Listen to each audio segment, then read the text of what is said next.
Vamos então para a nossa última parte da aula, e agora realmente eu vou sofrer com essa mesa, mas vocês têm também a mesma matéria no material de apoio, talvez fique mais claro lá, mas eu vou tentar dar explicação aqui, tá? Bom, antes, a primeira coisa que a gente tem que introduzir é mais algumas definições, tá? Que vão ser úteis e a gente vai precisar delas. A primeira noção é a de subfórmula. O que é uma subfórmula? É uma parte não necessariamente própria de uma fórmula que também é fórmula. Vamos ver o que significa parte não necessariamente própria. É uma parte que pode ser igual ao todo, tá? Então, por que se trata assim? Né? Por que a gente fala em uma parte que pode ser igual ao todo?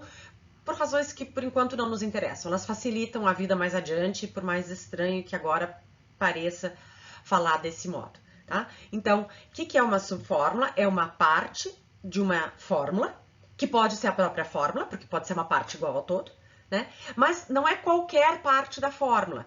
É uma parte da fórmula que também é fórmula. Tá? Então, o que acontece, por exemplo, aqui? Se eu tenho uma letra sentencial, eu só vou ter uma subfórmula, né? Porque ela só tem uma parte, que é ela própria, que é o todo. Se eu tenho essa fórmula aqui, ela tem duas subfórmulas, duas partes que são subfórmulas, que são fórmulas também. Ela própria, né? E o B, que é uma letra sentencial, é uma parte dessa expressão aqui, que também é fórmula. Né?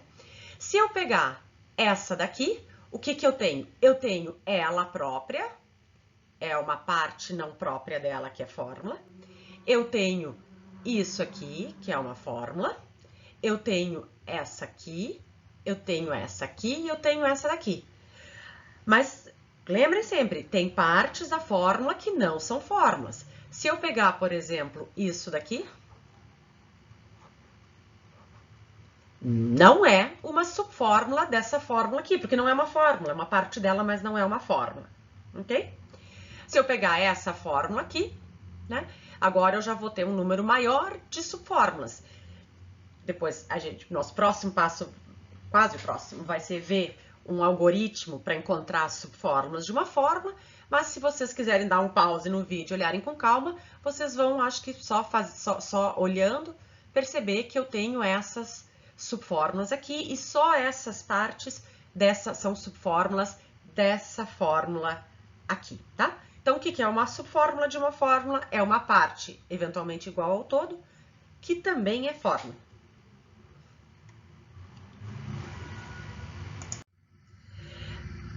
A próxima noção que vai ser útil para nós é a noção de subfórmula imediata. O que é a subfórmula imediata? A subfórmula imediata, agora sim, ela é uma parte da fórmula, que também é fórmula, que é diferente do todo, agora é uma parte própria, e é aquelas que resultam de um primeiro desmanche da fórmula. O que é esse desmanche? Vocês vão ver mais adiante.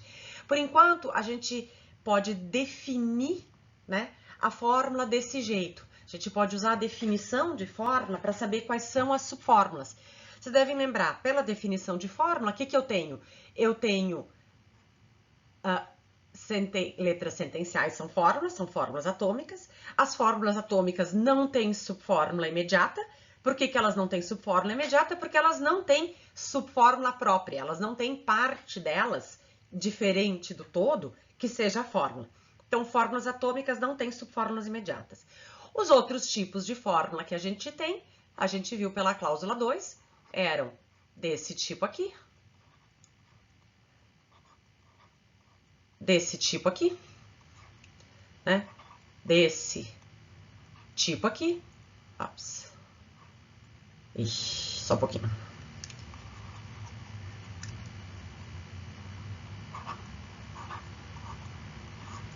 E assim por diante, né? E também para implicação e a biimplicação.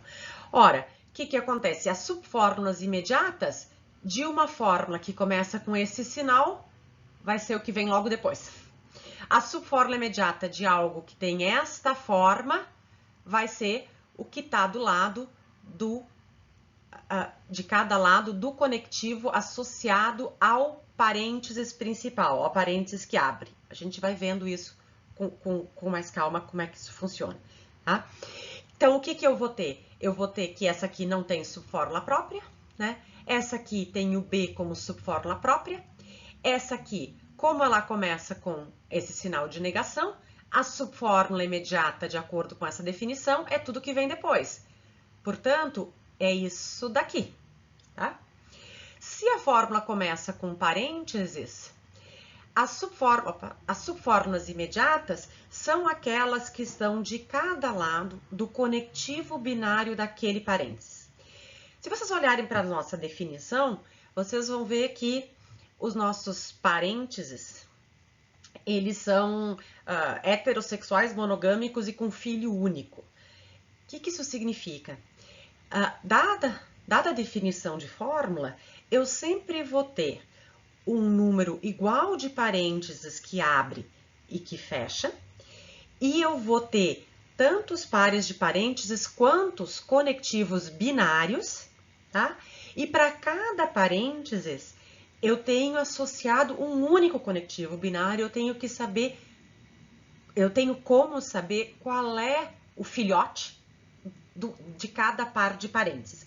Como a gente já vai ver, tá? Por enquanto, eu só quero que vocês percebam, pela definição, né, que eu vou ter para cada parênteses, se é uma fórmula, para cada parênteses eu vou ter um certo conectivo binário que a gente chama daí de conectivo principal.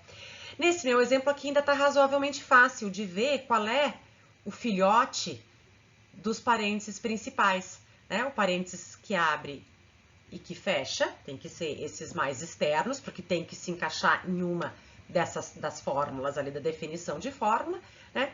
E aqui ficou fácil porque é o simbolozinho no meio, né? Que é aqui que eu tenho aqui, isso aqui é fórmula por quê? Porque eu tenho aqui uma fórmula, né? Aqui eu tenho outra fórmula, tá? Então, esse aqui é o conectivo binário desse par de parênteses aqui. E, portanto, essas duas aqui são as subfórmulas imediatas dessa fórmula aqui. Bom, nem sempre é tão simples ver qual é o conectivo principal, qual é o conectivo dos parênteses mais externos, né? Aqui tá bem no meio, ficou fácil, mas nem sempre é assim. E é para isso que a gente vai ver agora, né, como a gente pode ter um mecanismo mecânico de saber qual é o conectivo de cada par de parênteses. Primeiro, para cada parênteses, qual é o esposo, qual é o cônjuge dele e qual é o filhote. Tá? O nosso último passo na aula de hoje vai ser ver um algoritmo que vai me permitir identificar as subfórmulas imediatas de uma fórmula e as subfórmulas imediatas dessas subfórmulas imediatas e assim por diante. Ou seja, ele vai me permitir representar numa árvore todas as subfórmulas da fórmula, se é que for fórmula. Se não for fórmula, eu não vou conseguir fazer esse procedimento. Então, é um procedimento que serve para testar se é fórmula ou não. Se o procedimento der certo, é fórmula. Se não der certo, é porque não é fórmula. E me permitirá encontrar todas as subfórmulas dessa fórmula. Né? Isso é conhecido como árvore de geração ou decomposição. Né? Decomposição, porque nós vamos desmanchar a fórmula, se for fórmula, a gente vai conseguir desmanchar ela até as fórmulas atômicas, né? Ou árvore de geração, porque ela faz o inverso do que seria o caminho de gerar a fórmula complexa a partir de fórmulas atômicas. Tá? Como é que a gente vai fazer? O nosso primeiro passo vai ser ver se para cada par de parênteses eu tenho um conectivo binário e para cada conectivo binário eu tenho um par de parênteses. E qual é o conectivo de cada parênteses? Como é que a gente vai fazer isso? A gente vai lendo a fórmula da esquerda para a direita, né? O que a gente tem? Eu tenho um parênteses que abre. O que eu vou fazer? Então, a gente vai lendo da esquerda para a direita. Eu encontrei um parênteses que abre. Ó, primeiro parênteses que abre, eu vou chamar esse parênteses de 1. Encontrei um segundo parênteses que abre, vou numerá-lo com 2. Letra sentencial, não faço nada. Cheguei num conectivo binário. Esse conectivo binário vai ser filhote do último parênteses aberto que ainda não foi fechado. Então, esse aqui vai ser o 2. Vou seguindo. Encontrei um parênteses que fecha. Ele vai receber o número do último parênteses aberto que ainda não fechou. Esse aqui vai ser o 2. Encontrei um conectivo binário. Bom, ele vai ser o filhote do último parênteses aberto que ainda não fechou, que no caso é o 1. Encontrei outro parênteses que abre. É o meu terceiro parênteses que abre. Bom, em seguida eu tenho um sinal de negação. Lembrem, esse é um conectivo unário, conectivo binário. Conectivo unário é órfão, não tem pai e mãe, não tem parênteses para ele nessa definição que eu estou usando aqui. Vocês podem encontrar em livros algumas que têm parênteses para negação, eu estou usando sem, tá? Conectivo unário não tem pai e mãe. Então eu não faço nada. Encontrei um outro parênteses que abre. Ah, esse é o 4. Vou seguindo. Encontrei um conectivo binário. Bom, ele vai ser numerado com o número do último parênteses aberto, que ainda não fechou, que é o 4. Vou seguindo, né? Cheguei no parênteses que fecha, o último aberto que ainda não fechou é o 4, então esse aqui vai ser o 4.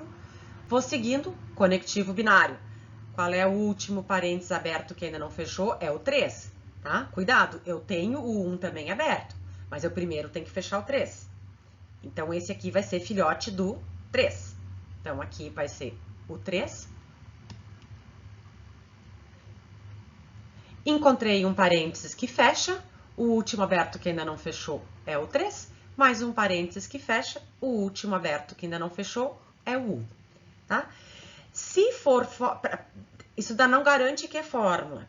Mas se vocês não conseguirem fazer esse procedimento de numeração e encontrar um parênteses que fecha para cada parênteses que abre e um único conectivo binário associado a esse parênteses, ou vocês numeraram errado ou não é fórmula, ou é uma expressão, né, que não foi montada de acordo com a definição de fórmula. Se for fórmula, vocês vão conseguir terminar essa numeração assim. O nosso próximo passo agora vai ser desmanchando, decompondo essa expressão, né, para ver o que eu encontro desmanchando e se tudo que eu encontrar nesse procedimento de desmanches forem fórmulas, eu vou não só saber que o meu ponto de partida era uma fórmula, né, mas saber quais são as subfórmulas dela e quais são as subfórmulas imediatas de quais, tá? Bom, o que a gente vai fazer? Esse procedimento de numeração já me dá qual é o conectivo principal, ou seja, qual é o conectivo desse parênteses mais exterior ali. Qual é? É o conectivo 1. Então, eu já sei que se isso aqui for fórmula, é porque eu tenho de cada lado do conectivo 1 uma fórmula. Então, o que acontece? Se esse todo é fórmula, eu tirando o parênteses 1 e tirando o conectivo 1, de cada um dos lados tem que sobrar uma fórmula. Então, vamos ver o que sobra de cada lado se eu tirar o parênteses 1 e o conectivo 1. Tá? O que eu vou ter? Eu vou ter de cada lado isso aqui. Tá? Tirei o parênteses 1 e o conectivo 1. Bom, agora eu tenho que ver se cada um desses lados é fórmula, né? Bom, aqui o que eu tenho? O meu parênteses 2, né? Então, esse aqui é o conectivo 2, aqui, bom, não tem muita opção mesmo. Eu vejo o que sobra de cada lado se eu tiro o parênteses 2 e o conectivo 2. Bom, sobrou de cada lado uma letra sentencial. Letras sentenciais são fórmulas atômicas. Ok, então eu já sei, isso aqui é uma fórmula atômica, isso aqui é uma fórmula atômica, e, portanto, isso aqui também é uma fórmula molecular, uma fórmula atômica, mas é fórmula.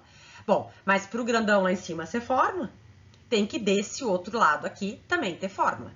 Vamos ver o que acontece aqui. Esse aqui começa com parênteses. Portanto, se for fórmula, tem que ter um conectivo binário associado a esse parênteses e de cada lado tem que ter fórmula. Esse era o meu parênteses 3 e o conectivo 3 era esse daqui. Então, o que eu vou ter? Eu vou ter que partir aqui, tirar o parênteses 3 e o conectivo 3 e ver o que acontece. Desse lado sobra isso daqui e desse lado sobra isso daqui. Que, ok, é fórmula atômica.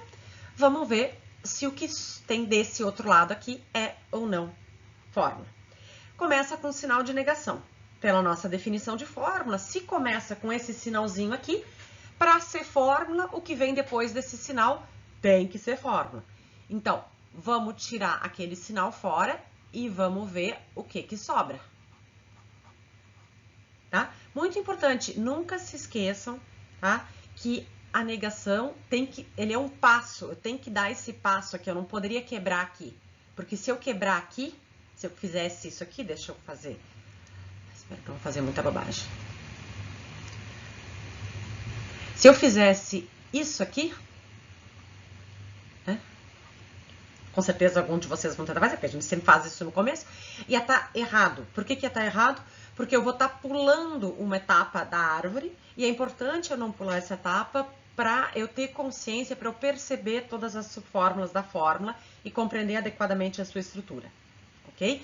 Então, aqui, se começa com negação, não pode dividir ao meio. Tem que primeiro tirar a negação. Então, se isso aqui é fórmula, é que tirando esse sinal, o que sobra aqui teria que ser fórmula. Bom, e aqui ficou fácil de ver que eu tenho um parênteses e uma fórmula atômica de cada lado. Então, o que eu tenho? Nos meus terminais da árvore, né, das raízes da árvore ou dos galhos, se a árvore estiver de cabeça para baixo, eu tenho fórmulas atômicas e cada etapa subindo aqui está, de fato, de acordo com as definições de fórmula. Portanto, o que a gente tem? Cada nó dessa árvore é uma subfórmula dessa fórmula aqui, né? Então, aqui ela vai ter 1, 2, 3, 4, 5, 6, 7, 8, 9, 10 subfórmulas. E eu sei quais são as subfórmulas, todas as subfórmulas dela por esse procedimento. E mais, eu sei quais são as subfórmulas imediatas, né? As subfórmulas imediatas dessa... Deixa eu ver se eu faço uma luzinha aqui, ver se fica melhor de ver. As subfórmulas imediatas dessa grandona aqui é essa aqui de um lado e essa aqui. Essa aqui, por sua vez, também tem as suas subfórmulas imediatas. E a árvore me dá as subfórmulas imediatas dela.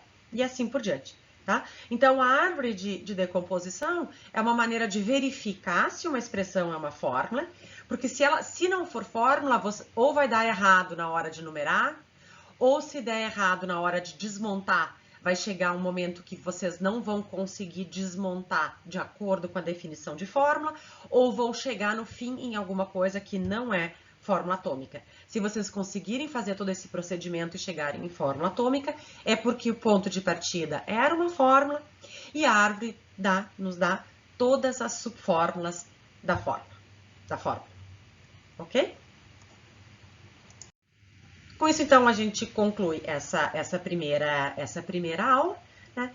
Vocês revejam a matéria, o conteúdo no material, né? Além das páginas que vocês já reviram do 12 a 16, que é onde tem explicadinho um outro exemplo de árvore de decomposição, e façam os exercícios 3 a 6, na página 16, e vão conferindo as respostas. Tá?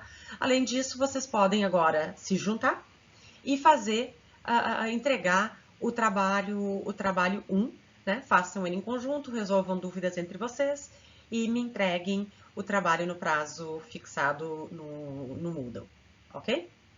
Até a próxima aula.